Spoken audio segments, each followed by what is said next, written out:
bi ci mujj mooy démb concert de casserole ba nga xam ni ci sànnante xeer ak bopp yu toj la mujj et c'était pareil aussi pour concert bi njëkk un étudiant Pastef qui a été poignardé.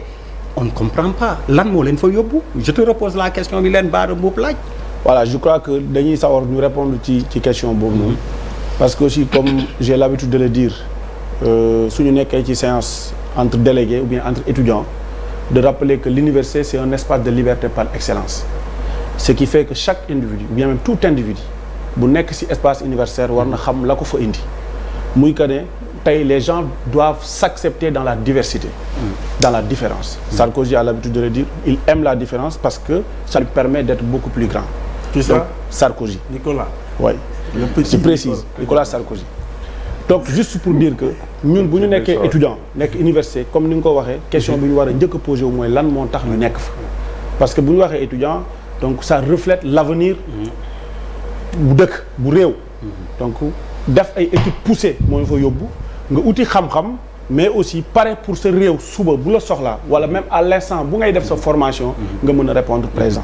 Donc ces scènes que nous sommes en train de voir à l'université je dois rappeler que ce ne sont pas des faits yoo xam ne yu bees la képp koo xam ne visité nga l'histoire des universités pour ne pas dire notre université seulement vous allez vous rendre compte que la violence yàgg na ci université mais ça aussi faudrait-il qu'on connaisse ce que c'est que la violence. Parce que la violence ce n'est pas nga mais boo doon wax wolof. waaw la violence nekkul lenn loo xam ne rek physique la wala genre yooyu noonu violence dafa am violence verbale.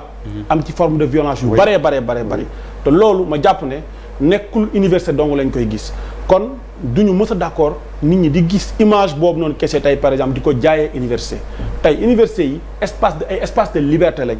comme ni quartier yi nekk ay espace de liberté.